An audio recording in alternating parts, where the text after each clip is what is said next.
Welcome, everyone. I call this meeting to order at 7 p.m. on February 15th, 2024. Today, we are meeting with gratitude on the traditional territory of the WSÁNEĆ people who have lived and worked here since time immemorial. So we welcome this evening members of the management team, Superintendent Everyone, who's attending remotely, Secretary Treasurer Reed, Director of Instruction Carly Hunter, Assistant Superintendent Paul McKenzie, and Director of Instruction Peter Westhaver. We also welcome this evening the representatives from COPAX, Megan Isovich. We welcome the representative from CUPE, the president of CUPE 441, Candace Whitney, attending remotely. We also welcome representative from the WSÁNEĆ Administrators Association, Jason Kershaw, and we welcome the representative from the WSÁNEĆ Teachers Association, Don Peterson. Welcome all. This evening, Chair Dunford sends his regrets, and as does Trustee Elder. Trustees may please have a motion to adopt the agenda. Trustee Dandel, and a second, please, Trustee McMurphy. Are there any late items or revisions to the agenda? Trustee Manuel. Yes, I'd like to, under trustee representatives, I have a report for the Victoria Court. Family Court, yeah, so sorry, it's so long. Victoria Family Court and Youth Justice Committee. I have a report. And I have a report from the Memorial Park Society as well. Are there any other additions? Is there any objection to amending the agenda, amending the motion to add those two matters to item 13 of the agenda? Hearing none. Call the question. Is everyone all in favor of adopting the agenda as amended? Great. Prior to this regular meeting of the board held an in-camera meeting at which we discussed personnel matters. Item number 3 of the agenda is adoption of the previous minutes. The first and the only set of minutes is from our meeting of January 17th, 2024. Are there any errors or omissions to the minutes of January 17th? Hearing none, I declare that the minutes be adopted as circulated. There are no minutes arising out of the minute, no business arising out of the minutes. And this evening, we ask if there are any presentations, delegations, or questions. This is the first opportunity for members of our partner groups or members of the public to ask questions. Yes, could you please give us your name and your question? And so I am hoping to provide some context to my question. Okay, and with what issue is this with respect to? It relates to policy 21. Transportation. Okay, and how long is your? Probably take me about 3 minutes.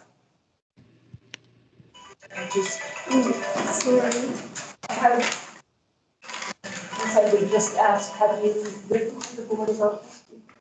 these are different points. Jason was kind enough to speak with me yesterday, and I just gathered my thoughts after that. And I do have a question, but if you don't mind sparing a few minutes, then I'd like to provide some more context. I also have a second question, and so I'm hoping that I can ask both those questions.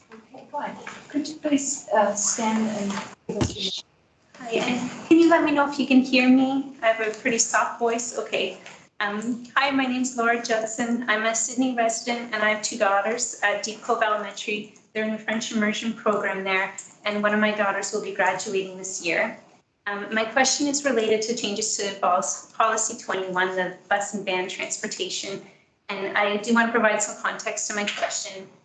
What I'm asking is for you to revise the policy so French immersion students are not positioned as courtesy riders when they have no opportunity to access French immersion programming for middle and secondary school within their catchment area. French immersion students at Deep Cove are automatically enrolled by their elementary school into Bayside Middle School, and I think they deserve to be treated the same way as other students whose elementary schools automatically feed into Bayside. New wording in this updated transportation policy doubles down on the lower priority status of students like my own daughters, noting that transportation routes and bus stops will not be altered to enhance service for courtesy riders. This policy only offers the 100 or so students that came from Deep Cove's French immersion program and now attend Bayside in their 6, 7, and 8 classes. First shot at whatever spaces are left over after other students enroll on the bus. I don't think they deserve these leftover crumbs. I want them to be given equal access to spots on the bus. This courtesy rider designation may have been a non-issue in the past where there was reliable space on local buses, as there was when I enrolled my children in kindergarten, but now that space is disappearing. Mr. Reed was very kind to speak with me yesterday, and it helped me understand that buses are already reaching capacity and demand will very likely be increasing now that this new policy is expanding elementary students' ability to enroll with that shorter walk limit there. Those students are going to be prioritized over French immersion students from the north end of the peninsula. So my question is whether you've considered how this transportation policy and how these revisions will impact the profile of French immersion students in Sydney and North Saanich. By treating French immersion program like a privilege, I think you're actually limiting enrollment to students from the most privileged families. There are policies in our society that enable people with advantages in life to access even more advantages. And this transportation policy, certainly it's not the intentional policy, but it will have that effect. As bus spaces stop being available to French immersion students, which may start happening in the very near future, students who graduate from Deep Cove, who are at this point a really close-knit group, will start to be thinned out, and that thinning will happen largely based on socioeconomic class. After grade 5, students from single-parent homes and students with parents in manual and service jobs who can't disappear for an hour each afternoon to pick up their children from Brentwood Bay will have to pull their kids out of French immersion because there isn't transportation in place to support them. This will be deeply unsettling for those kids. It would be very painful to do that. French immersion programs in Sydney and North Saanich will increasingly become a place for kids whose family income allows one parent to stay at home or to work part-time, or for kids whose parents are in white-collar jobs and are more likely to have access to flexible work options. Transportation services, I hope you appreciate they can be an incredible equalizer in our society, making the difference between a French immersion program that welcomes kids from all socioeconomic backgrounds to one that systematically weeds out middle-class families as their kids reach middle school. This policy, it has me feeling really worried about the future for my own kids. My oldest daughter is being automatically enrolled at Bayside this September. I can tell you she's an incredibly hardworking and vibrant student. She loves her classmates, who she's gotten to know over the last 6 years at Deep Cove. And if I get a letter this summer stating that she doesn't have a space on the school bus because she's a lower priority student, I'm going to have to let her know that she won't be continuing on to Bayside with her peers after all. She'll be sent to a different school on her own because my husband and I can't get her to and from Bayside. Our jobs don't allow us to be gone for an hour every afternoon. And in my husband's case, he's working on roads that are often far away from the peninsula. We've had a realtor for the past year helping us look at places we could move to in Brentwood Bay to try to avoid this problem. but we live in a 45-year-old duplex in Sydney, and that just doesn't translate into many housing options here in Brentwood Bay, which is primarily single-family homes.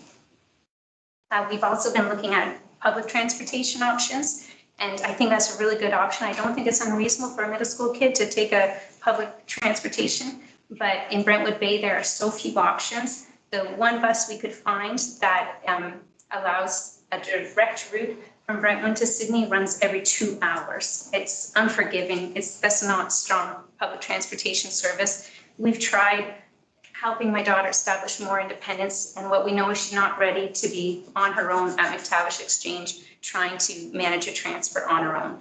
And so that isn't a possibility for us.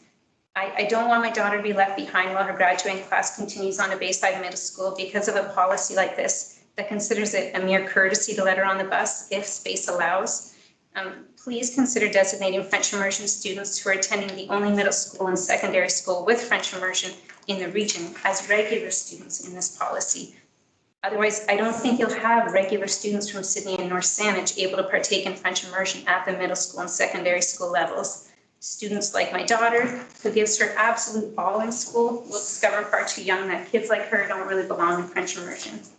I thank you for considering my perspective and my experience. I have 2 questions. The next one will be way quicker than this one, but my question is whether you considered how this transportation policy is going to affect the profile of French immersion students in Sydney and North Saanich who are able to continue on to middle school and high school in the French immersion program.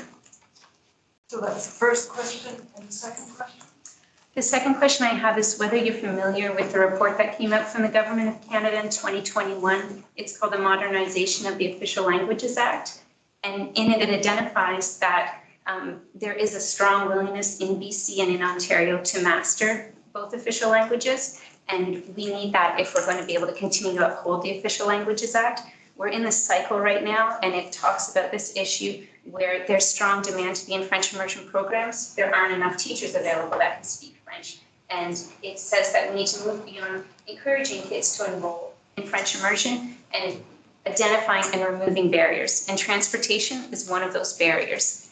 And so That's not really the question you're asking. oh, no, my question was what I said at the start. Are you familiar with that modernization of the Official Languages Act report? Are you aware of it? Okay, so Yeah. you want us to be aware of it? Yeah, and I just wanted to clarify the point. You may have read the whole report, but there's a point in there which is really applicable to what you're discussing here today, removing barriers to having more English students mastering the French and being that bridge between francophones and anglophones in Canada. So with respect to the question of has School District 63 considered how the new transportation policy will affect students in North Saanich and Sydney, I would refer that question to the Secretary Treasurer. And I just wanted to say that wasn't my question. It was whether you considered how the socioeconomic profile of which kids from Sydney and North Saanich can access French immersion in middle school and high school would be affected by this transportation policy. Okay, so is that are you asking if we've thought about the potential long-term impact on enrollment in each of the schools, or are you? No, I'm talking about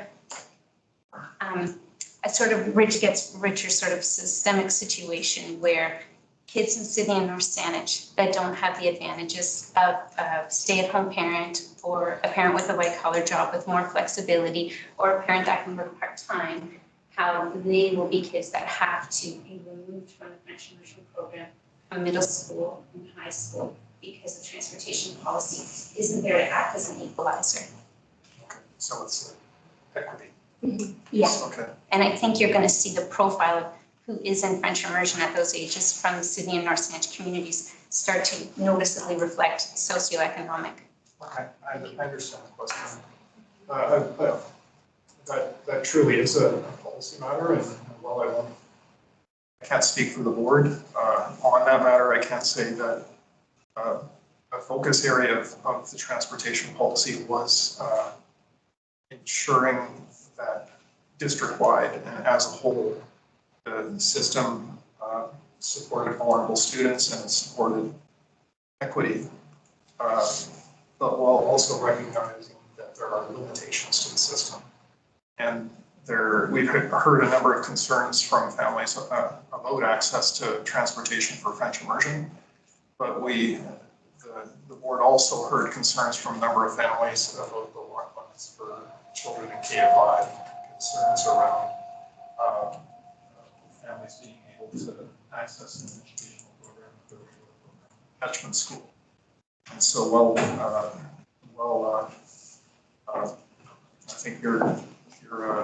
I think we've heard the concerns around French immersion. There are equally other concerns for other programs, including access to regular program catchment schools. And I think the difficult work that the board went through with the policy review was looking and reflecting all of that feedback and developing a policy that best met the objectives of the entire student population. Thank you, Secretary Treasurer. And thank you for your question. Is there anyone else who wishes to ask a question at this time? I got a response on the second question. That is, are we aware of the report, the federal report? Yeah. I'm not aware of the federal report. I would ask staff. Secretary Treasurer, are you aware of that report? I am aware of the report. I will say it wasn't a huge driver of the transportation review because the arguments around equity and reducing barriers apply equally to all programs in the district. So it was a lens that was applied for all students and in a number of ways, looking, for example, at the K-5 block limits, but also looking at concerns that were heard through the survey in the fall of 2022. It has been that long since the process started. There were also a lot of concerns from families around the length of the wait times and the length of waiting times after bell time for pickup. And so there was a look at looking at access to educational programs and barriers was something that was applied in a holistic way to all students, and not simply French immersion, but the existing policy that's been in place for decades now has always prioritized students being transported to the regular program catchment school as a first priority. And so that's not something that was changed through the policy. Thank you. So we'll move on now to item number 6, the report from the chair. And just to remind everyone as well that there is a second opportunity for questions at item 15 of the agenda. So the report from the chair for this month will be deferred until April, given the Chair Dunford's absence. But we do have one matter that Chair Dunford asked us to take care of. And that is our board's response to the BC School Trustees Association Advocacy Planning Survey. And I believe Trustee McMurray. Yeah, Trustee. Okay. I just have a question. Would you mind reading please item number 15? I believe that will be after the decision has been made. I'd like to ask a question prior to that. Okay, it will.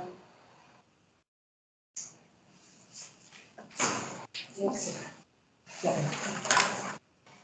Okay, so we'll just pause and ask the question. So I can see your hand. I was pausing because I thought you were going to turn and ask the question. I didn't realize you were going to continue. Please. My question may have been asked in a previous meeting, so apologies, but if you could just recap so I can catch up, would be great. I'm understanding and hearing lots that the bus system is at capacity, which is why new policy arrangements have been made to facilitate spaces for all students. What I'm wondering is any other thoughts to how to change the capacity? What other solutions have been looked into to provide more seats, spaces for buses, more options? That's my question. I think that's pretty would ask Secretary Treasurer to respond to that too, please.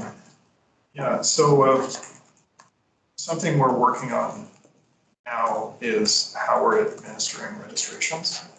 Because historically, for decades, we've never had a challenge getting everybody on the bus. And sure, as you're aware, last summer,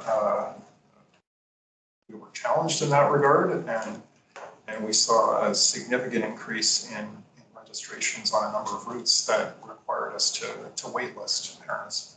And for many of those parents, that was their first experience being waitlisted, and we heard a lot of concerns about that. So one of the things that we're doing is we're looking to revamp our registration process to align with some changes that are being proposed in policy, if that policy is approved tonight, but also to create really clear expectations and clear dates around when registrations occur and when they're processed. We'll have through the spring and into the summer, probably three, what I would call 3 intakes, where we don't process applications from the second intake until we have completed and processed and placed people from the first intake. And our intention is to ensure that we start the year with every student having a bus pass, and the students will only apply if they have a bus pass. And if the policy revisions being proposed are adopted tonight, we also plan to implement a registration fee and a late registration fee. And without getting into the details of how all of that process is going to work, the intent is to have certainty for families in a more timely manner than was possible last summer. And our hope with a registration fee and a late registration fee is that we will also deter what we saw last year, were a number of registrations where students didn't ultimately ride the bus, but they held up a spot until we realized they weren't riding a bus in mid-September. And so we're planning changes to hopefully free up more spaces earlier in the process, if that makes sense. Longer term, there are other things we may that might be possible in terms of adjusting bell times in schools and scheduling, and when we have, if the policy is adopted tonight, we will be looking at how can we how can we use the system that we have in the most effective way to move as many students as possible. And there may be, it's possible there may be opportunities to do that, for example, moving bell times in schools, etc. With respect to the capacity of the system, there are realistically and answering honestly, there are limited options for actual expansion budget-wise. The Saanich School District actually has a larger transportation system than many comparable school districts. And so we don't really have the argument to make to the province that we need funding to expand our system.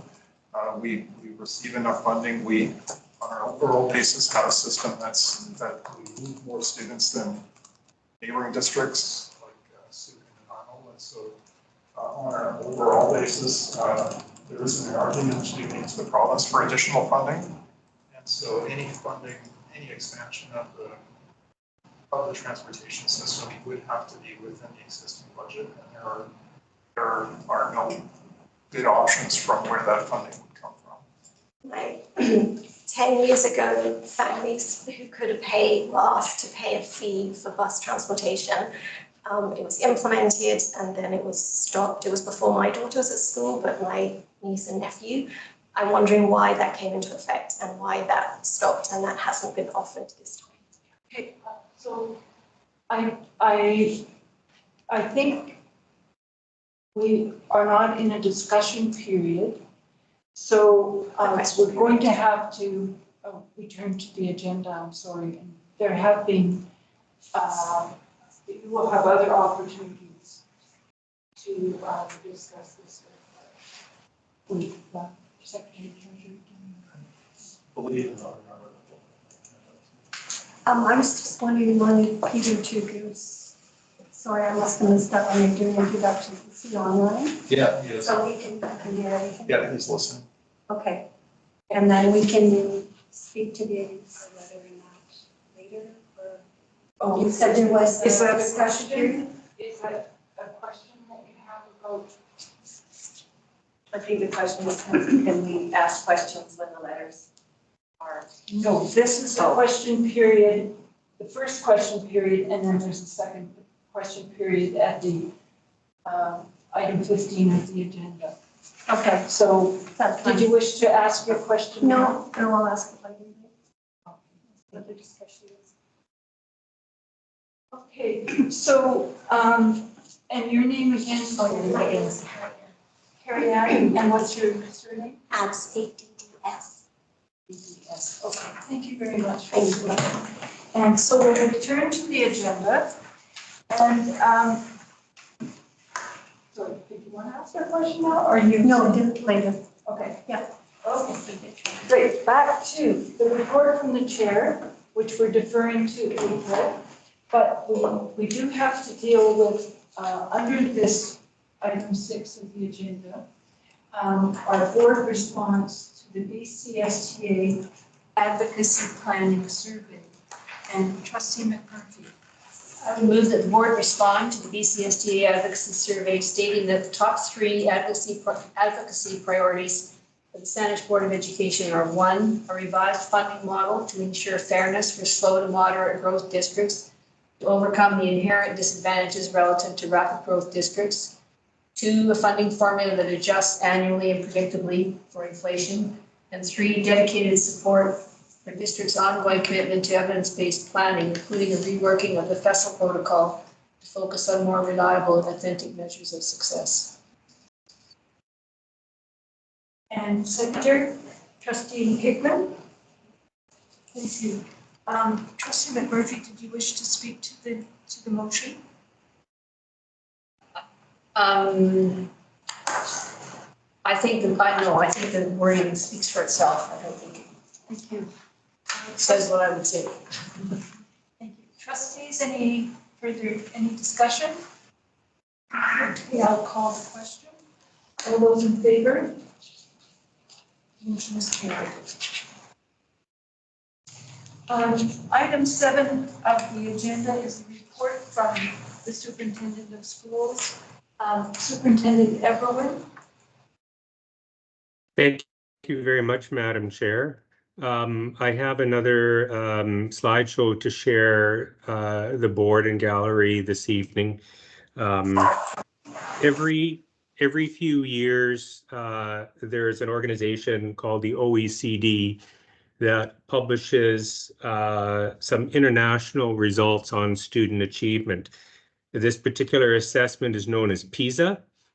And I thought I would spend a couple of minutes talking about it because it used to make the rounds more commonly in the media than it does today, but it is still a prominent organization and an assessment that Canada and British Columbia in particular participate in, and we've been members of for a number of years. So I thought I would just take a few minutes right now to give a brief overview of the OECD and PISA, and also share with you some interesting results from it. So, see if I can get here. The OECD is the Organization for Economic Cooperation and Development, and it's an international group that works to build understanding around a variety of national policies, not just education, but other social and structural issues within economies around the world. It's been around for about 60 years. It works not only with governments, but other citizen groups and policymakers to try to establish a number of standards and solutions for various issues that many countries are facing. Canada has been a member since 1961. And every 3 years, the OECD publishes an educational results called PISA that compares countries' rankings, if you will, in 3 major areas. While Canada doesn't have a national education system, they do publish an average of Canadian results, as well as data from each provincial jurisdiction. So what is PISA? Well, PISA is the Program for International Student Assessment, and as I said, it's headquartered within the OECD framework. It is a specific measure of 15-year-olds in the areas of reading, math, and science knowledge and skills. And these tests actually are as controversial as they are an insight into global trends. Some of the more common criticisms of the PISA assessment is that it has a very narrow focus on certain basic skills, that it is leaning on standardized tests to measure complex educational systems, and there is a potential for cultural bias as it is Western European based. And it surveys educational systems from around the globe. So some of these things, some of these criticisms are not just unique to PISA, but to standardized assessments globally as well in other jurisdictions. So if there are criticisms, why should we care about it? Well, one of the great things about PISA is that it can slice and dice the data into literally hundreds of different statistical piles, which can be overwhelming with the number of tables and charts and graphs that they produce. But it does cause us to sit back and reflect, and it can stimulate some great conversations about what is important. Since education happens globally, is there something that we can learn from other jurisdictions that might be doing things differently than us and achieving results that are perhaps better than what we're achieving here in British Columbia? And some of the data is actually really intriguing. We can look at things like gender differences. Does socioeconomic status, is that an influencer on student achievement? What about school life experiences and parental involvement in the learning process? What happened during COVID? They've spent some time talking about that. Do increases in expenditures in education automatically result in increased student performance? And what happens when more autonomy is given to schools versus districts or provinces or nations? Does that affect student outcomes? So there's some really interesting things that jurisdictions can dig deeper into. The latest round of assessments happened in the spring of 2021. These were originally scheduled for the spring of 2020, but we all remember what happened back in March of 2020 globally. And so they were postponed a year at that time because of the pandemic. Approximately 7,000 students from across Canada participated in 120 schools. 70 students from each of these schools were chosen randomly by the educational jurisdiction. In BC, we are governed by the BC Student Learning Assessment Order, which mandates, this is a provincial order on assessment, and it mandates schools and districts to participate in whether they provincial, national, or in this case, international assessments. Back in 2021, Claremont Secondary was selected by the provincial government to participate in this. The assessments were both multiple choice and open response. Some students were selected to complete questionnaires, and this was around parental involvement in school. Did they feel connected at school? What were their friendships like at school? Do they feel supported, etc.? But no individual students, teachers, schools, or school district data is produced. It is only produced at the provincial or national level. The next round of PISA assessments are scheduled for a year this spring. If we take a look at this map, the dark dots, both the darkest ones and the medium color ones, are the countries that participated in the 2021-22 assessments. And you can see it is spread out throughout the globe. The chart on the left, the black type-faced countries are the ones that are currently OECD members, and the ones in the bluish color are not OECD members, but they participated in the PISA assessment. So in 2021, there were almost 700,000 15-year-olds from across the world who participated from 81 countries. And when we looked at the trends pre-pandemic to post-pandemic from 2018 to 2022, mathematics fell by an average globally of around 15 points from 496 to around 480 or 481. Reading also fell by approximately 10 points. Science was statistically really unchanged. It dropped a couple points, but that's within statistical error. And what PISA has noticed over the last decade or so is that reading and science globally have been in a bit of a decline, whereas math has been relatively stable. Let's take a look at the Canadian results from just over a year ago. Overall, in Canada, we are down slightly from the last assessment in reading and math, and we are about the same in science. This chart is a little confusing, but I'll just try and outline it for you. There are three charts. The leftmost one is reading, the middle is math, and the right one is science. Notice that the scale on the left-hand side doesn't start at 0, so it looks like a precipitous fall from left to right, but the scale is skewed to just the upper end of the scale. So while there is a decrease, it is a relatively shallow decrease. But you'll notice at the right side of each of these three graphs that there is a more significant fall, and that was the period between 2018 and 22, or particularly around the COVID pandemic. The yellow line on the bottom is the average of all participating OECD countries, and the blue and black lines are the Canadian score. So in all three areas, Canada is scoring significantly higher than the OECD average. Let me see here. So as a comparison to the other 80 countries, Canada compares very well.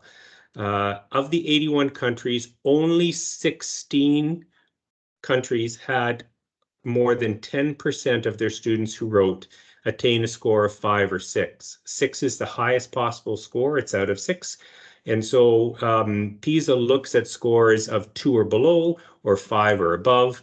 And these charts show on the left-hand side the number of students, the proportion of students that are scoring 2 or less. And you can see Canada, as compared to the average of OECD countries, we have fewer students scoring at the low end than the average. And conversely, on the right-hand side, the dark blue numbers, Canada has a longer graph than the OECD average. We have more students scoring at level 5 or 6 in math, reading, and science. But I'll show just a couple more charts here. This is a snapshot of only about half of the countries, a little bit more than half of the countries, and jurisdictions. So there are 81 countries here. These are in the dark bolded colors, the bolded blue or the bolded black. The regular italicized fonts are jurisdictions within those national communities. So although there's 81 countries, this list is over 200 spaces long because it includes a breakdown of those jurisdictions. So if we take a look at British Columbia, that's the British Columbia flag, as we all know, and we see that Canada and BC are right near the top of this list. Singapore is number 1 in mathematics, but BC ranks about 14th out of 200 jurisdictions. If we take a look at science scores, again, British Columbia right near the top, we rank about 9th out of 200 jurisdictions. And if we take a look at reading, again, British Columbia right near the top, about 9 out of 200 jurisdictions. So we could sit here and we could pat ourselves in the back and say we're doing very well, but there's obviously concerns within some of the trends. And part of those concerns come from the COVID effect. Universally, across the globe, COVID had the impact of lowering student achievement in these particular standardized measurements. But what else did the OECD notice? Well, they broke it down into 2 main categories. Schools that were able to stay open longer with fewer closures benefited students, And students who had to do remote learning, if they were prepared for that, they obviously did better throughout the pandemic. So if we go back to open schools, for school districts or schools that were closed for more than 3 months, PISA participating economies noticed that those students really suffered if they were closed for more than 3 months during the pandemic. Whereas systems that spared students from these longer school closures scored higher, and those students felt a greater sense of belonging at school. With regards to remote learning, where teachers were available for remote learning and students just weren't learning on their own, it makes sense that students scored higher and they felt more confident about themselves.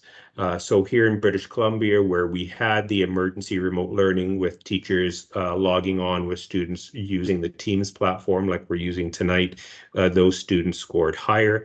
And while most students were confident using digital devices and platforms, only about 60% were confident that they could motivate themselves during the pandemic to actually do the work.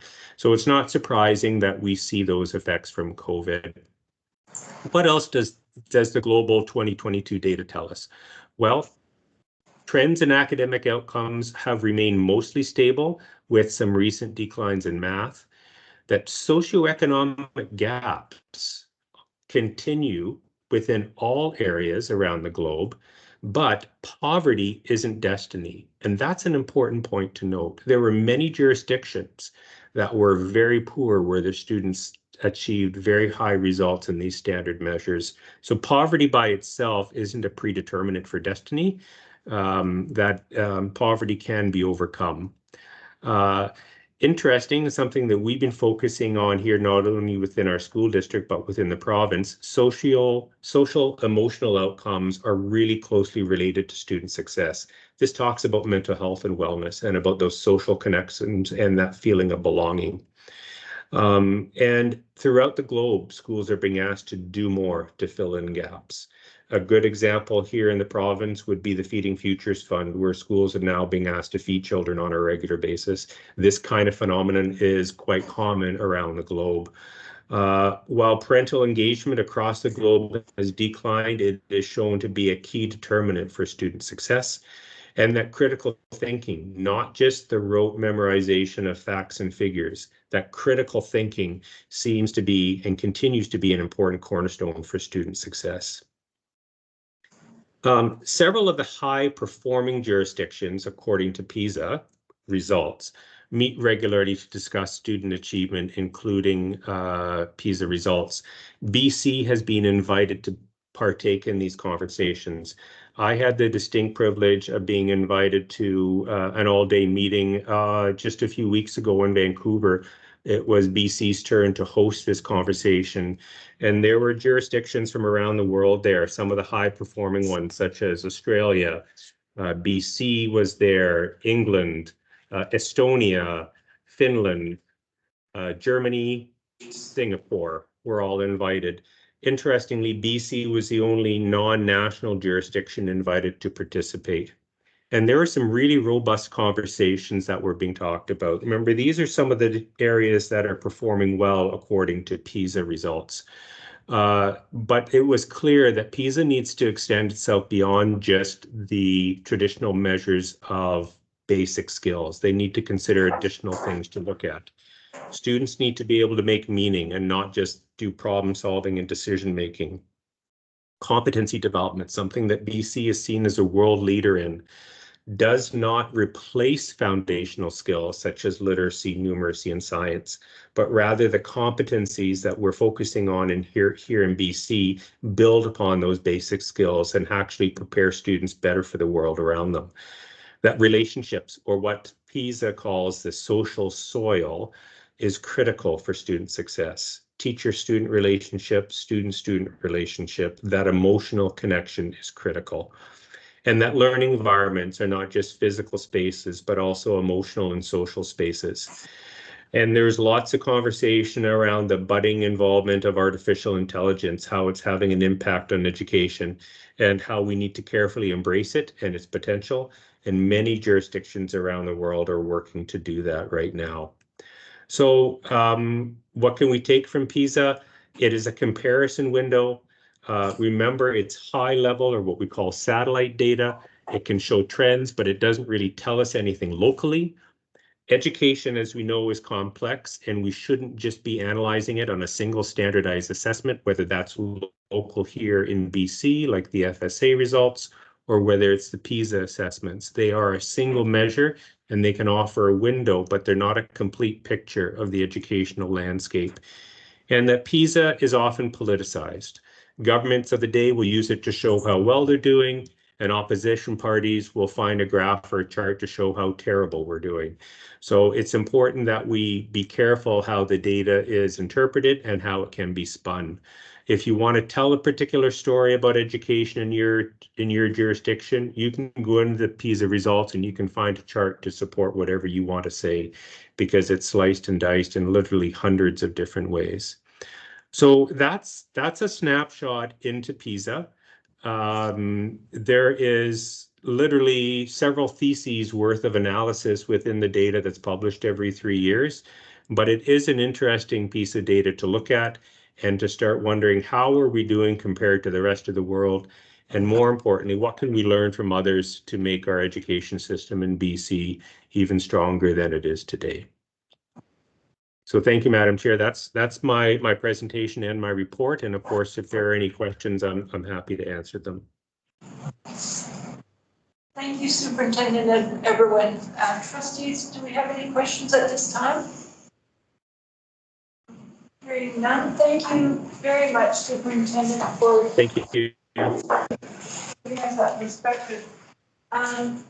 Moving on to item number, yes, I just ask one question, and that is, would there be an opportunity to, I mean, perhaps that this isn't the time and place for it, but would there perhaps be an opportunity to talk a little bit more about pieces at Ed Directions or something like that? Would that be possible? I'm looking at the chair of Ed Directions.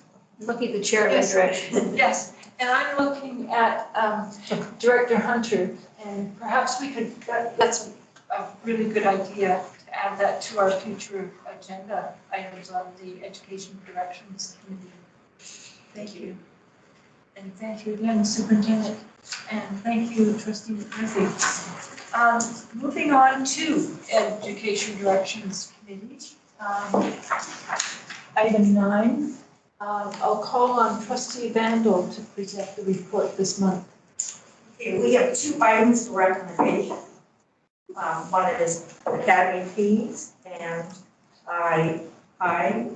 committee and I, Trustee Vandal, move that the board approve the academy fees programs of choice for the 2024-2025 school year. Seconder, please. Trustee Hickman. Trustee Vandal, did you wish to speak to the motion? I think it speaks to itself, the fees are staying the same. We were given this table of fees, and it was discussed in committee. Okay, I'll call the question. All those in favor of the motion? All those opposed? Carried. And the second recommendation, the committee and I, Trustee Vandal, move that the board approve the school plans for the 2023-24 and 2024-25 school years as presented by the assistant superintendent, with the understanding that updates will be shared on an ongoing basis. Seconded by Trustee Hickman. Any discussion? Trustees? Hearing none, I'll call the question. All those in favor? Unopposed, the motion is carried. Moving on to item 10, the report of the Finance, Facilities and Technology Committee on Trustee Van Rock, please. Sorry. Trustee Hickman again. Thank you. Thank you, Chair. So I'm stepping in on behalf of Trustee Elder, who couldn't be here this evening. And so with regards to the 2023-2024 amended budget, the committee recommends, and I, Trustee Hickman, move that the board approve the first reading of the amended annual budget bylaw for fiscal year 2023-2024 in the total amount of $123,647,497. Is there a second here? Trustee McMurphy? Any discussion, trustees? Call the question. All those in favor? Motion is carried. Okay, and I, Trustee Hickman, move that the board approve the second reading of the amended annual budget bylaw for the fiscal year 2023-2024 in the total amount of $123,647,497. Seconded by Trustee McMurphy.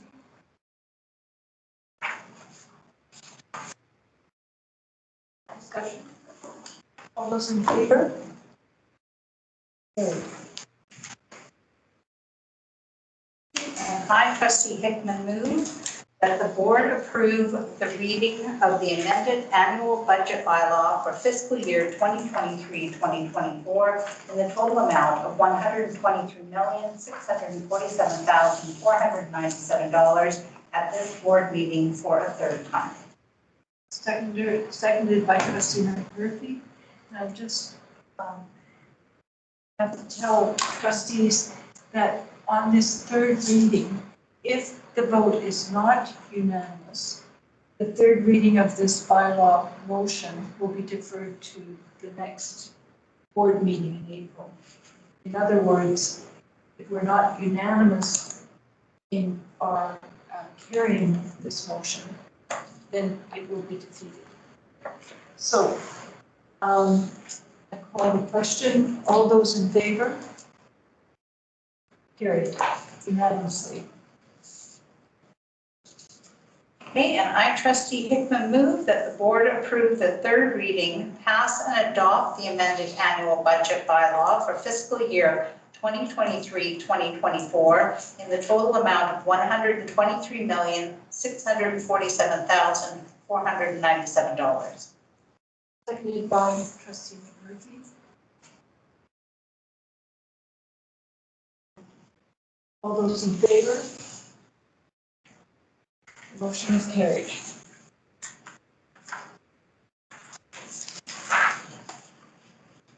Okay, and the next item is we've got a report from the Budget Advisory Committee. And the committee recommends, and I, Trustee Hickman, move that the board approves the Budget Advisory Committee terms of reference as amended. Trustee McMurphy seconds. Motion. Do you wish to speak to the motion? Would you like me to itemize what that amendment is, Chair? I don't think it's very long, so sure.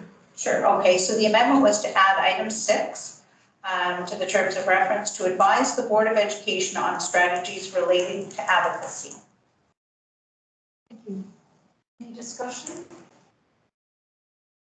All those in favor? Motion is carried.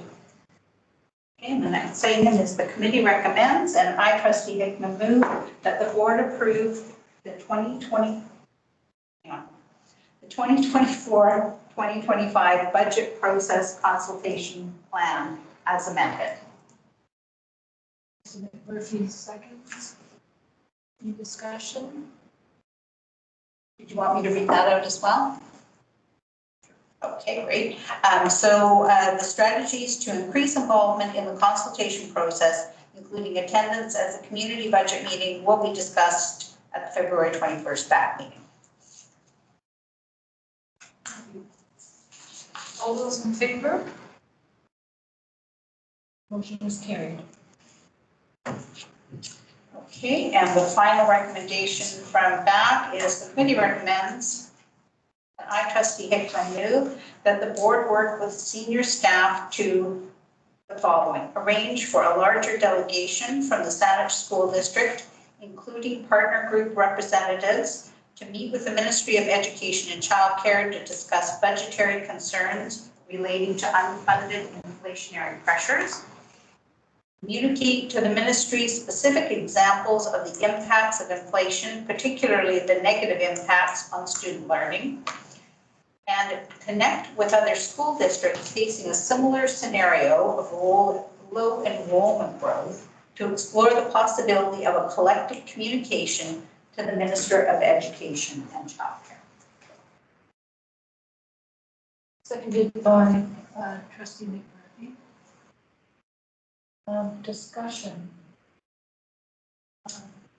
The only thing really to say about this is there was conversation and strong support for presenting a united front, if it were, to show that these are concerns not just of our district, not just of our board, and to bring in our partner groups and others to potentially make our voice stronger and louder. Because, well, I have myself on the speaker list, and that is to ask, well, first of all, I think in committee, we had some discussion about a larger delegation from the Saanich School District and how that would work in practice. And so I was thinking that perhaps with the other two trustees being absent, maybe it would be good to say, amend the motion to say that the board work with senior staff to consider the following without being so specific as to saying that this is what we want. It's just that we work with staff to consider a few more options or a few more ways in which our advocacy would be most effective. Keeping in mind that the BC School Trustees Association is our provincial, is one of its purposes is to be provincial advocate on behalf of all school districts. What would that amendment read like, please, Chair? Just to add the words to the preface that the board work with senior staff To consider, and then the three bullets. to consider the following, colon, and then 3 bullets.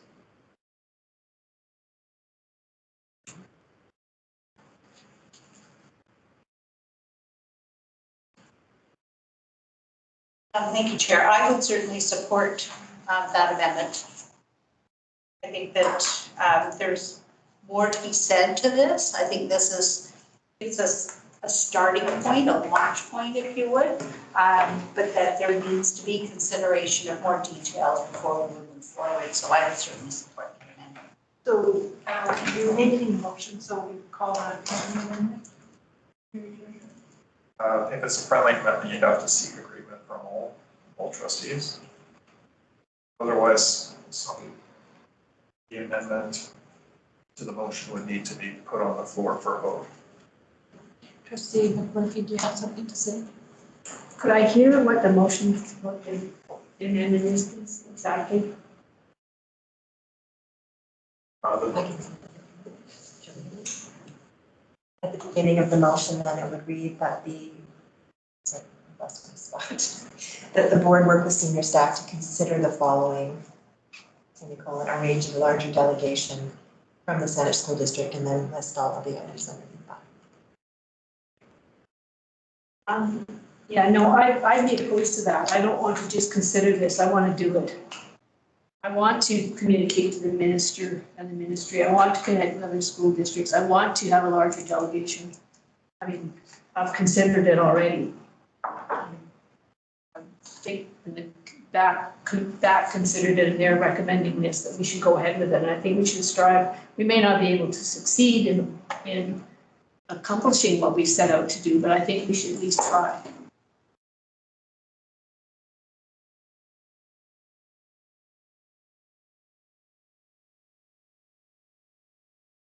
I'd be opposed to the amendment. So what if it was to try that the board work with senior staff to try to do the following? I guess my concern is that, that there were concerns around the table about, this is the committee's recommendation, as it is.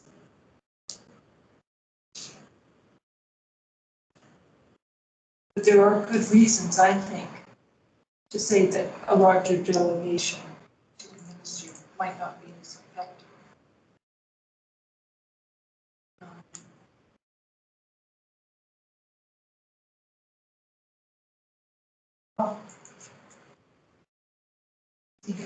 Thank you, Chair. I'm just, in reading this over after committee,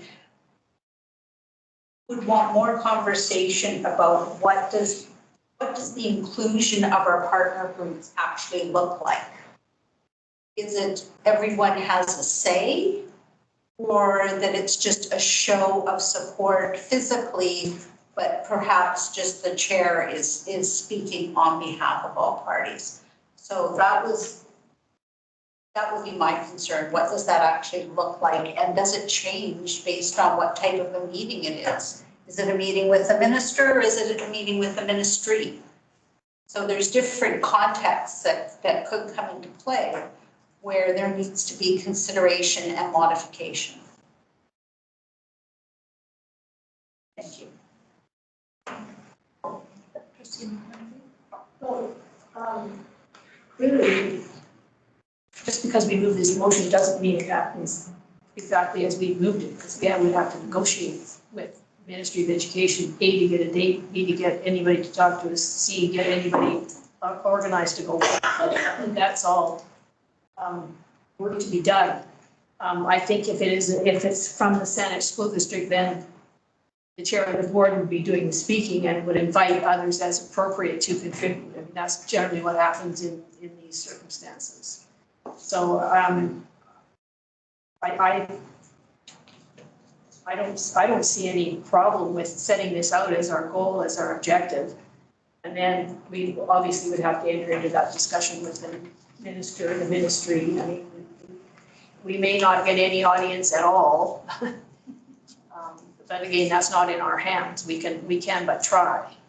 And as I said, if it's a Saanich School District delegation, it would be led by the chair, who would involve others as appropriate or not, if it's not appropriate. So, I mean, I don't have any worries about the engagement. We've had meetings with them before. It tends to work out as it works out. So he's usually pretty polite, so it's not usually a problem. So any further discussion? I would be against changing the motion as it stands right now. I think it's very clear what our goals are, as Trustee Murphy said. We're going to be working with people, and it's not like, it may not look exactly like this, but at least we're going to try. And I don't think we need to add any ambiguity to the motion. I think it should stand as it is. There's no further discussion. I'll call the question. All those in favor? Of the motion as it hasn't been amended.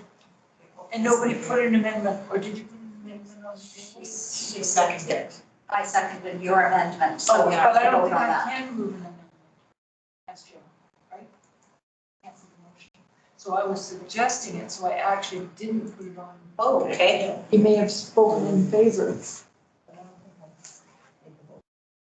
don't think you did. No, good, okay, let's. I thought Trustee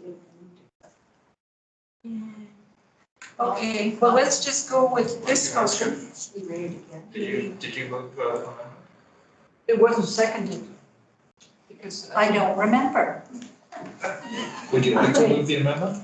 Perhaps the recording secretary has the. Well, I have Silver making the motion and Hickman is amending, but that just. Oh, okay. No, I think I used a reason word though, which was.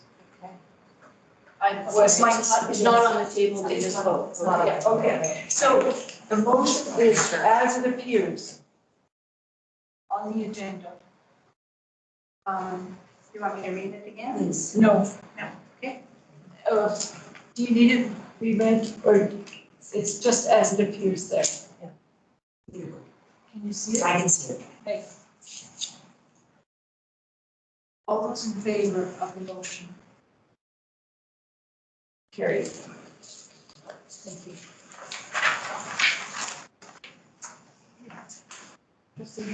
Okay, I'm up again. The committee recommends, so this is in regards to, pardon me, the Sasisha Childcare Historical Display. The committee recommends, and I, Trustee Hickman, move that the board approves the proposed plan for the pre- and post-contact historical displays at the Sasisha Childcare Center. Second. Trustee Van Wall.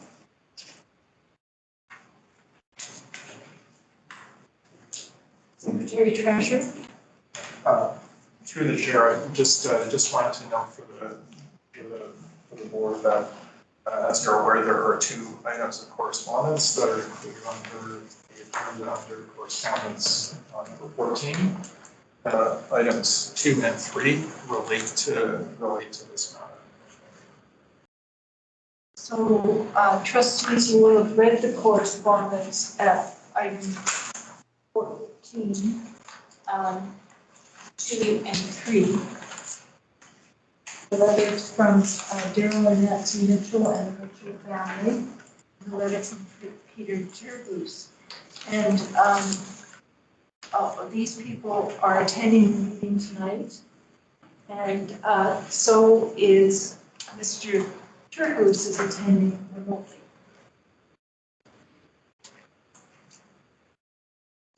So any discussion? Trustee Hickman? I would just like to make a comment about this motion. It's important for the history of the land to be prominent and accessible, not only to those at the center, but also to the community as a whole.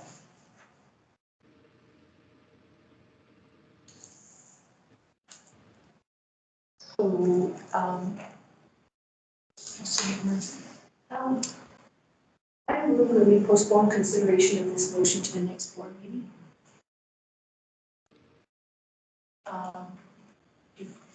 And is there a secondary? Trustee Campbell? Yes. The reason I'm suggesting that is because I think this is a particularly sensitive topic. And I do not want to get off on the wrong foot with this childcare center. And I think it is of particular interest to the Central Saanich trustees, one of whom isn't here tonight. And so I think that it'd be wise if we postpone this to a meeting where our chair and the other Central Saanich trustee can be here because it's in their jurisdiction that I think it's important that we hear their voices. I'm sorry to postpone this for the people that did come out tonight, but I think it's important to have all the voices here too, if we're going to make this decision. Okay, so, motion to postpone. Postpone consideration to the next board meeting. Seconded. Before the motion, and we have to deal with the postponement first. So all those in favor of the postponement of the, It can be debated if it's in order for debate if it wants. would anybody else like to say anything? Trustee Ben? I agree with Trustee Murphy. I think it's very, very important to get this right. This is a new initiative. We need to hear all the voices and we all need to be in there together. Anyone else? And if it is postponed, then it gives us an opportunity at the end of the meeting where there's an opportunity for people to ask questions, to hear other voices before we make the decision.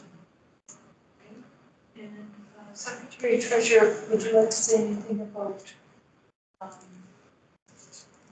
timing? No? So I'll call the question on the motion that this motion be postponed until next meeting. All those in favor? Here.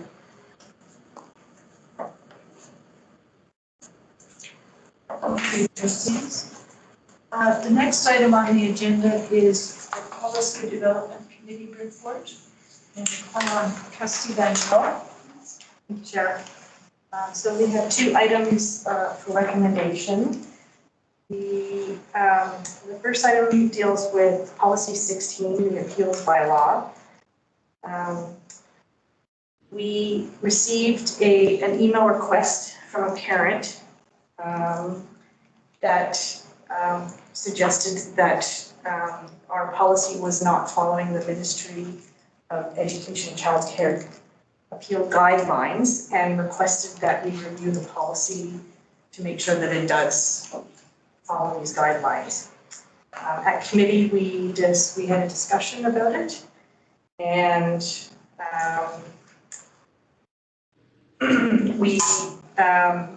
the committee and the staff agreed that the policy does in fact follow all of the guidelines that are laid out with the ministry, but that there was some improvements that could, in communication and resources that could be done to the websites. And so we have given staff a list of suggestions on how to make these improvements that are listed in the recommendation.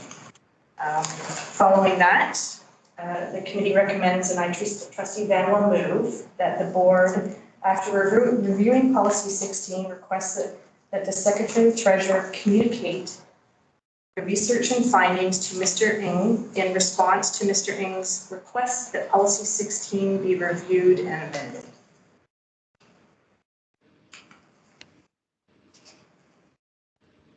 Thank you. Is there a secretary? Trustee Hickman?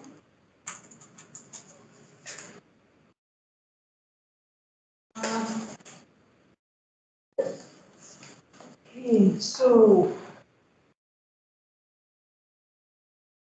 the discussion. Any questions? All those in favor? Carried.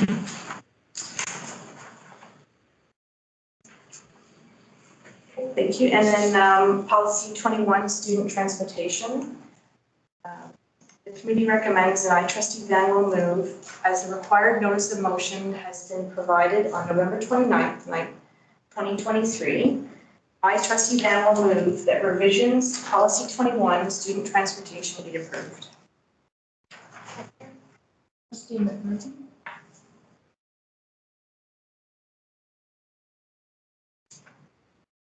Discussion. Just again, I would note that there were a number of items in correspondence relating to this matter. 14/4. So trustees will have read the correspondence that was attached to our meeting package. There were 12 letters, mostly, or all, French immersion parents, I believe. Trustee McMurphy. Yeah, I just want to say that, you know, there's so many things that in education we would do if we could do. And, you know, this transportation has been one of the issues that we've been wrestling with, and trying to make the dollars stretch as far as we can make them, and trying to satisfy as many of the needs and requests and preferences as we can has been a painful process, that's for sure. And I want to acknowledge the work that staff has done to try to manipulate Lisa, local words, and try to mold the policy so that it can meet as many of the requests and the preferences and the particulars as we can. But we're still up against the fact that transportation per se is not funded by the Ministry of Education, and the money has to come out of our budget in order to provide the buses and the routes and the drivers and it's that constant balancing act that we face of what are the priorities, what's the best, what's the most for the best, or the best for the most, sorry. And it's a bit of a Hobson's choice in the final analysis. It's kind of a no-win, all the things that we would like to do, that we would want to do, we can't do. But in terms of our policy, I think we just have to keep A, striving for more funding, which we've discussed earlier, and B, I think the slight modifications that we have made to the policy or that are going to be approved will help address some of the anomalies that exist in our current arrangements. And I'm hoping that some of those changes that will be in place for next year will provide some relief for families, particularly French immersion families who are looking for a little more definite support for their efforts to get their kids to school. I was very appreciative of the remarks made tonight in addressing this issue, because it's one of the things that troubles me is that sometimes French immersion is referred to in some circles as a kind of not an elitist program, but a unique special program. And the more that we can do to make it a program that's available to every Canadian, every British Columbian student without barriers in the way that don't exist for English-speaking students, I think it would be advisable. But what we've got so far is an improvement, albeit slight, but it will be an improvement. Thank you, Trustee McMurphy. I share your thoughts and feelings about this. It's a difficult matter.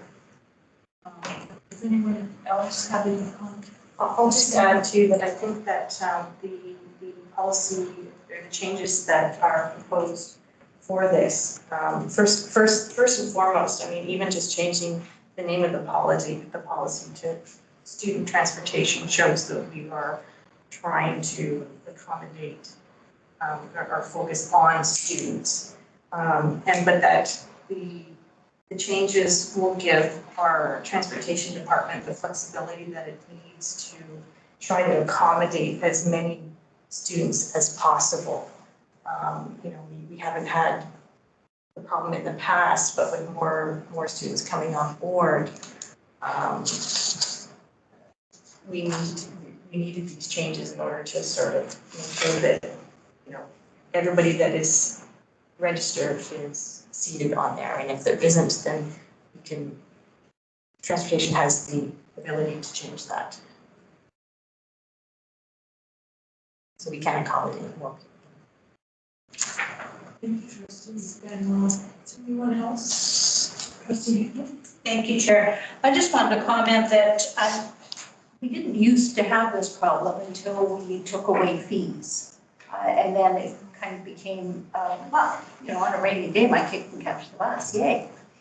Or that's how it appears. And then lots of ghost riders, right? Because if it's sunny or, okay, I'm going to be driving by the school today, I can drop you off. There didn't seem to be that urgency or that sense of responsibility of using the service or not using it.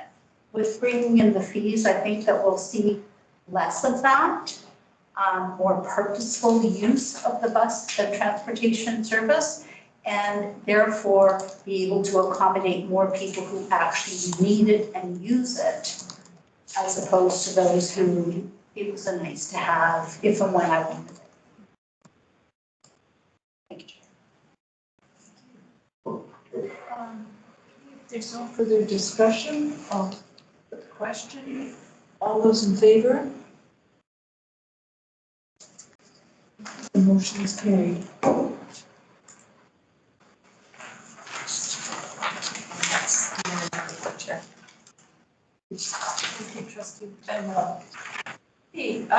next, item 13 is reports from trustee representatives. And we have a report from COPAX and a report from the Victoria Family and Youth Court Committee, and a report from the Municipal Park Society. So, you first, trustee Banwell, with the first, the bridge you. Thank you, Chair. Thank you. So I was able to attend the COPAX meeting with trustee Elder, who is with us this evening. And Assistant Superintendent Mackenzie was there as well. And we only had, they had a very robust program last week. And so we only had a 15-minute window to get our information across. It was quite quick. But Assistant Superintendent Mackenzie spoke about the upcoming parent engagement evening that's taking place on February 22nd, and it's going to be at Stellies. I think it's 7 o'clock. 7 o'clock. And the theme for it is what's happening in schools to support the strategic plan and the 4 themes. I'm really excited about this. I think we've had a lot of really good information coming out the last little bit about our strategic plan and how it is in our schools. It's not just a shelf document, and and everybody's talking about it. And it's so heartwarming to see that all of the administrators and the teachers are all really focused on the themes of strategic plan. Sorry, I have a hard time saying that.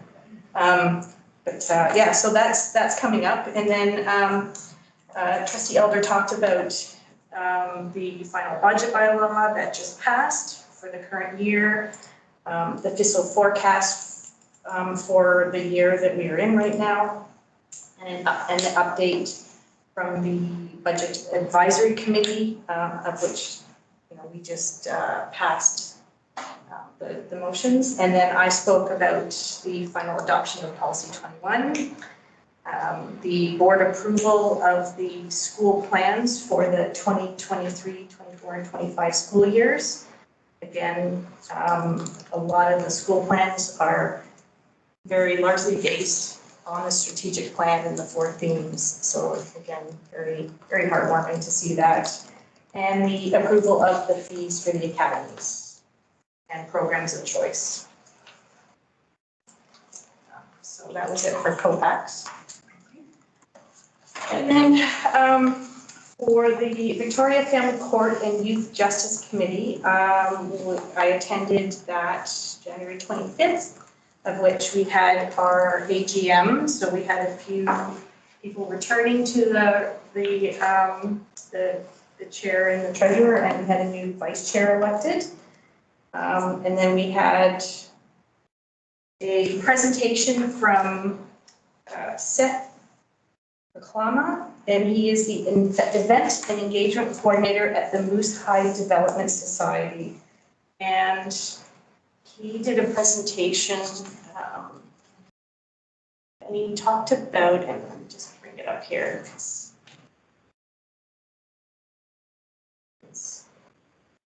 There's a, gosh.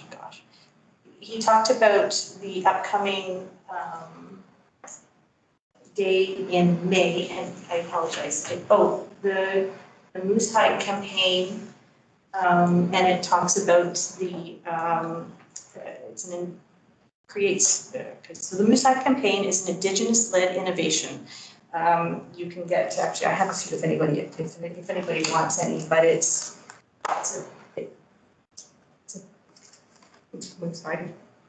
and it creates concrete action that every Canadian can take to address the violence against Indigenous women.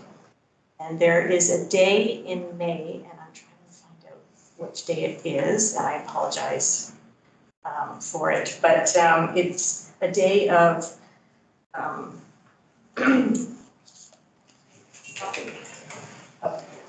May 16, 2024. I'm sorry, I had it written down here. You can sign up, and there's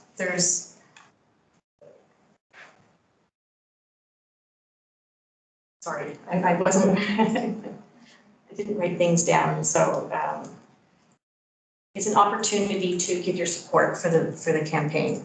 I would say that. And then, well, and actually, that was it. That was what we had, so that was it. Thank you, trustee Manuel, that's great. Trustee you. McMurphy, do you have a question? Yeah, just a question for you to trustee Yeah. Manuel. Is the Moose High campaign, are the little Moose High squares worn by men and women or just men? No, it's men and women. Men and women. Oh, Yeah. Can I have one? Absolutely. I'll get it. Yeah, of course. I have a few of them here. It's interesting, I've seen them worn by men, but not women. I've seen them worn by men, but not women. Yes. That's why I was asking. Yeah. It's good.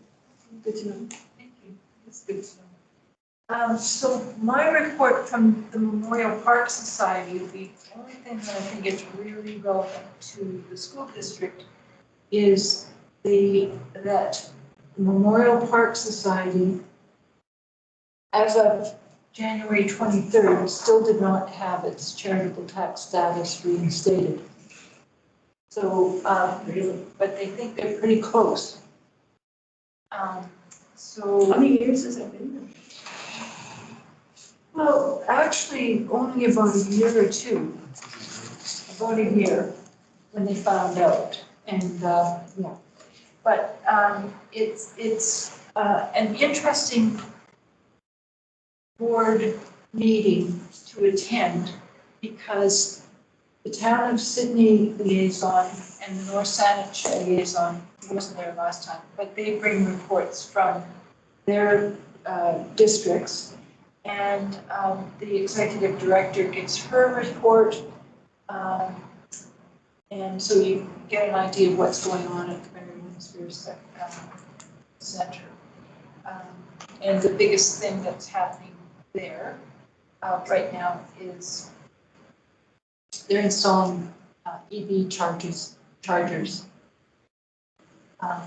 And so that's my report from the Memorial Parks Society.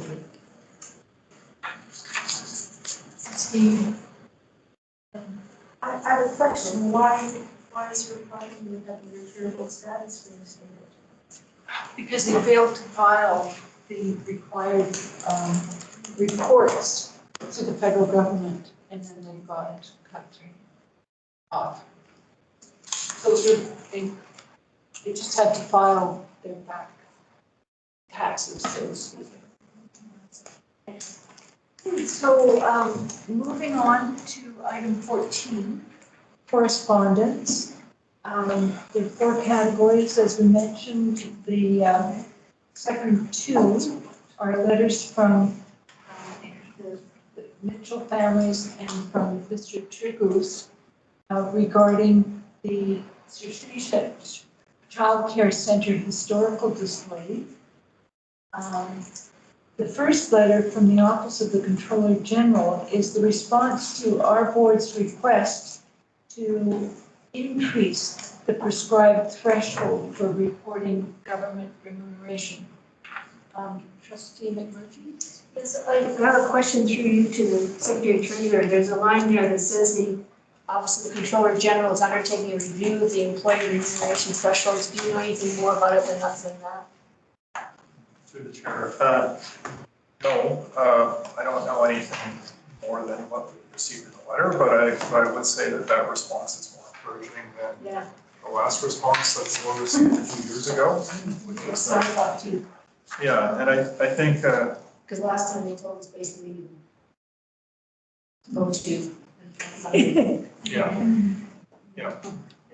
But it's a concern being, this report, the SOFI is prepared by all public sector organizations, including municipalities, all school boards, all provincial organizations. And they have left the reporting threshold for salaries at $75,000 for decades. And at one time that was senior staff, and now it's becoming almost all staff. Pretty soon the trustees will be included. Yeah. move to 75.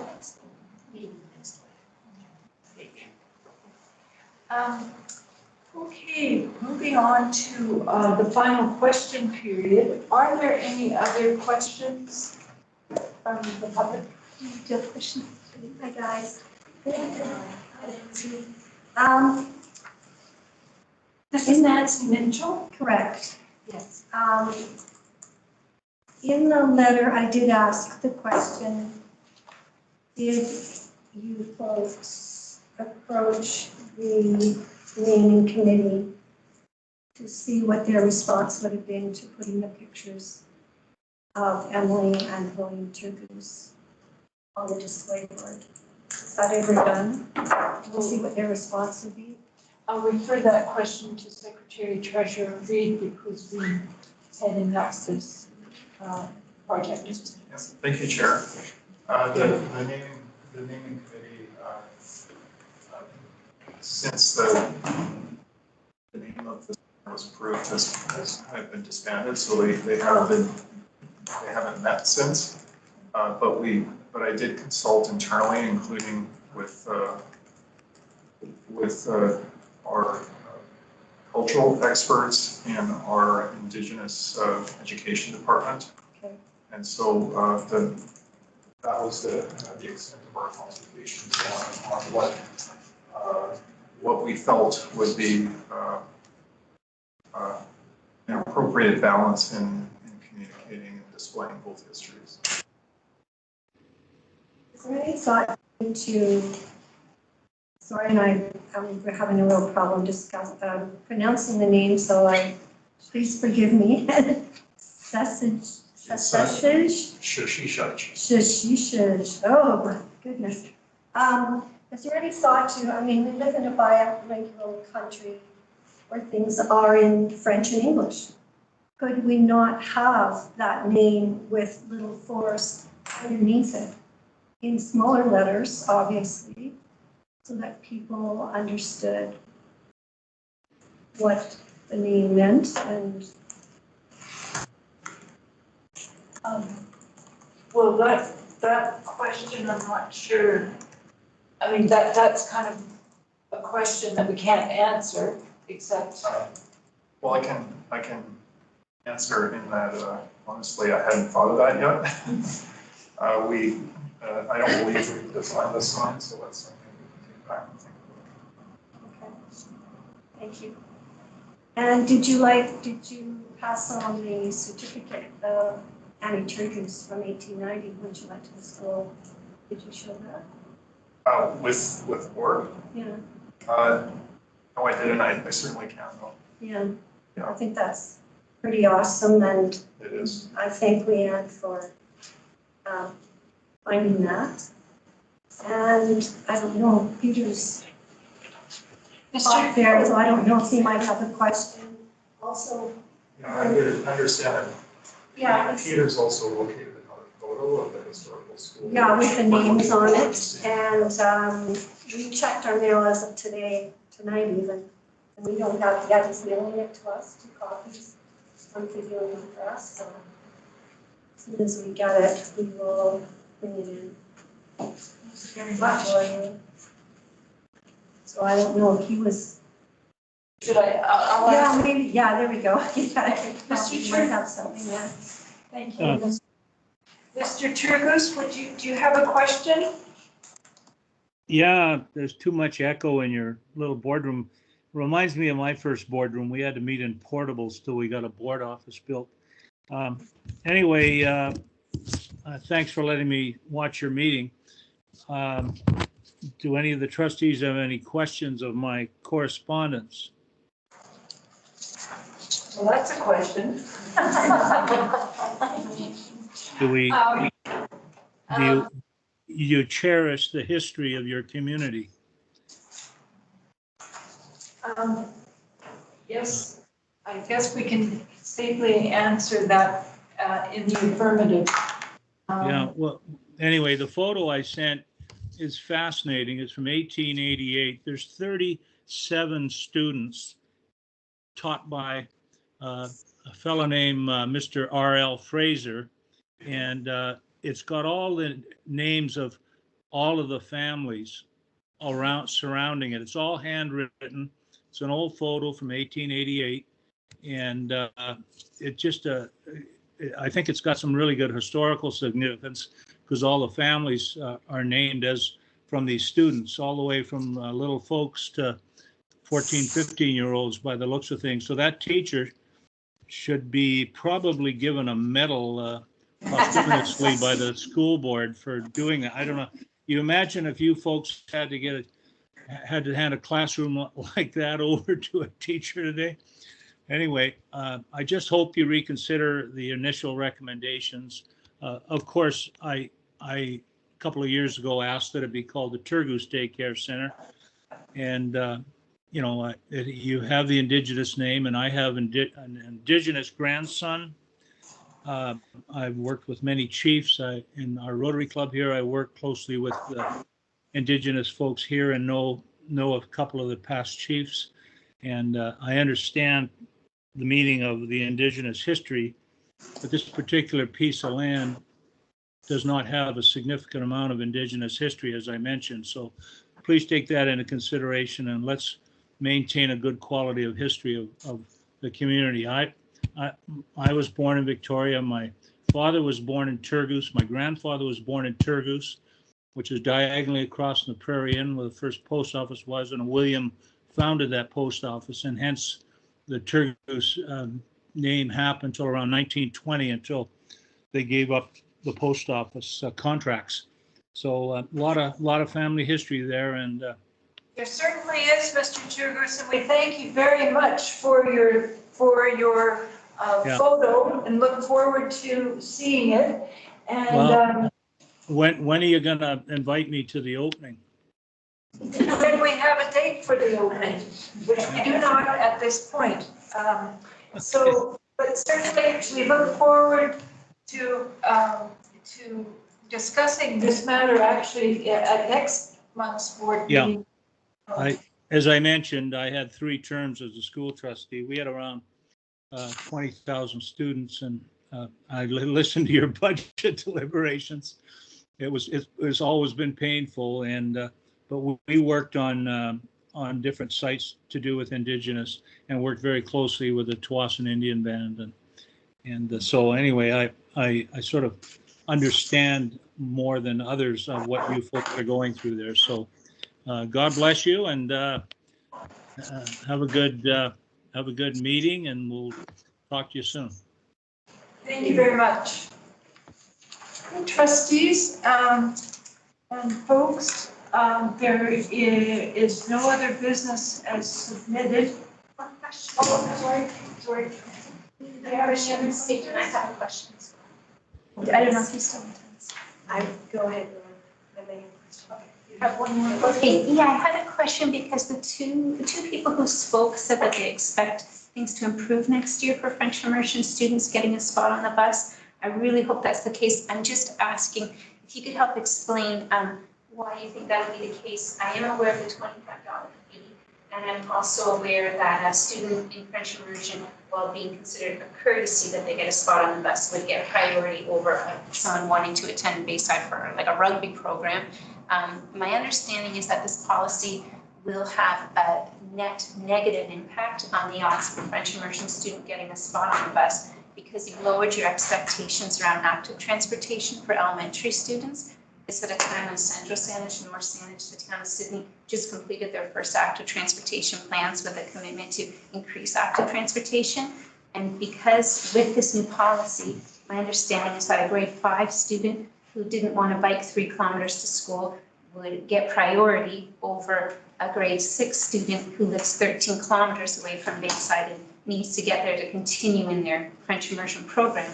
Because of that change to the policy, those French immersion students can expect there to be more of a squeeze next year when they're trying to get a spot on a bus. I think this policy is not good news for French immersion students. I think we're going to see many more bumped out. Do you have a question? Yes, Okay, you I asked heard that the question. statement, and I'm saying, do you believe that it's true that next year French immersion students will have an easier time getting a spot on the bus? I will ask the Secretary Treasurer to answer that question, and I think he did answer that. Yeah, through the chair, the policy review, as I said before, looked at barriers to accessing an educational program for all students, not just French immersion students. And so there was, and I won't speak to the board, but I can speak to what was heard in surveys or early on in the process, was there was a significant concern over the walk limits for K-5 and the impact of that on students being able to access any educational program at all in their regular program catchment school. And so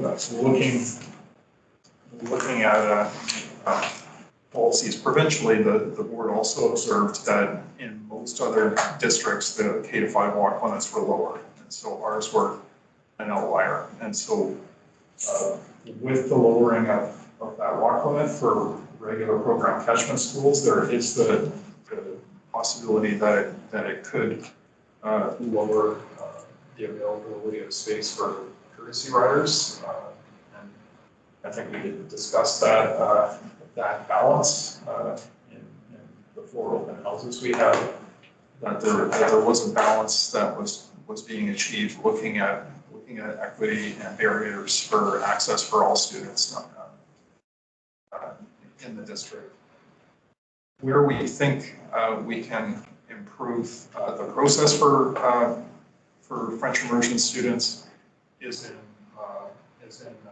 really taking a close look at our registration process. Explain that to me.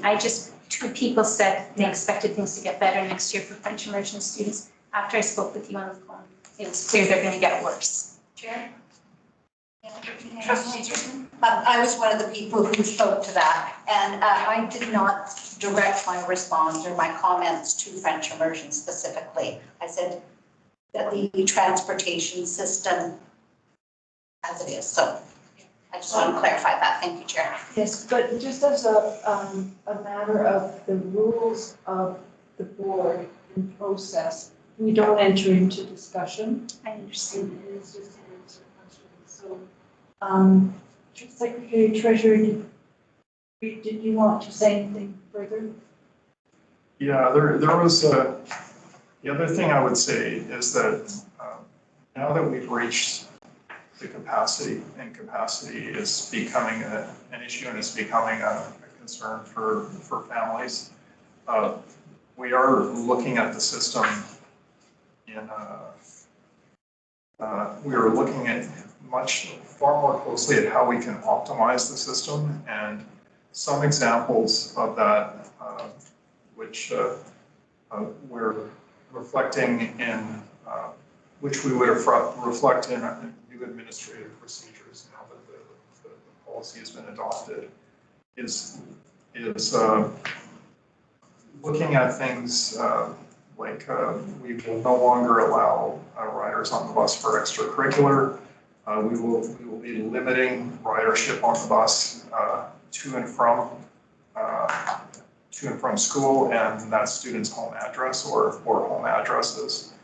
And we will also have an expectation around maintaining a certain level of ridership because what we've seen in the past is students will register for the bus and they may ride the bus one time a week or 2 times a week, but because they're registered on the bus, we have to hold that spot. And so something that we're looking at doing is monitoring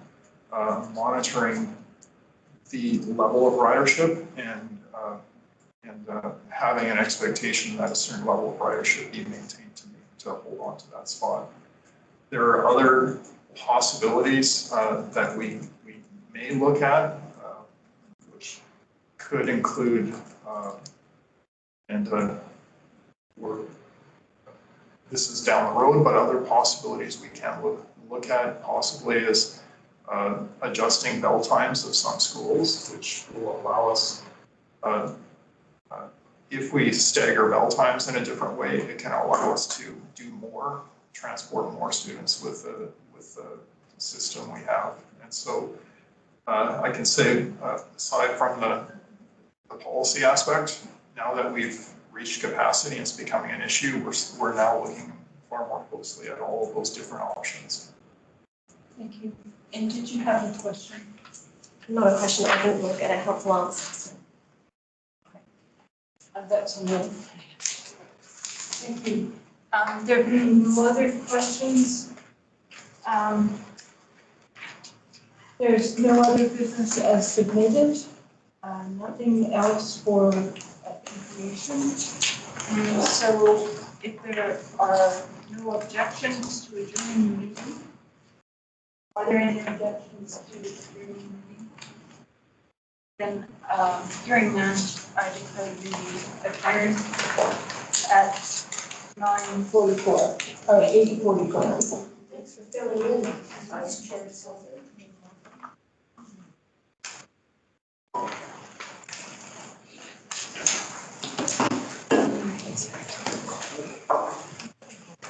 Good night, everybody.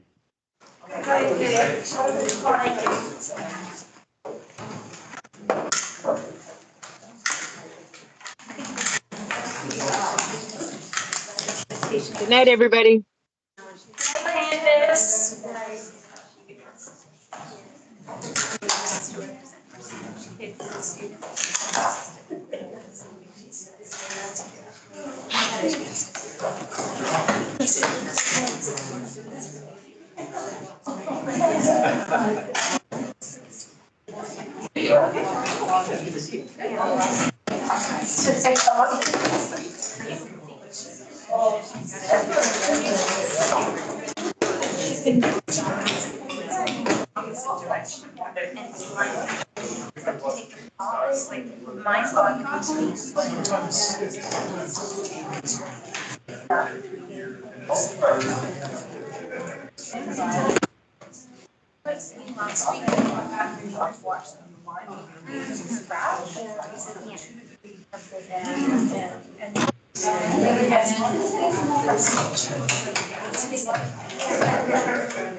Sure will be the first.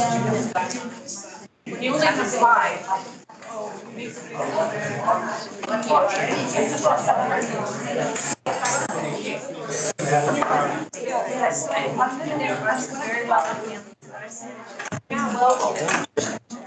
Robust. I did Jersey in the morning. I guess, you know, like all sessions, they can't make it. I got actually, There's all kinds of different. but I also have a trunk. I was wondering.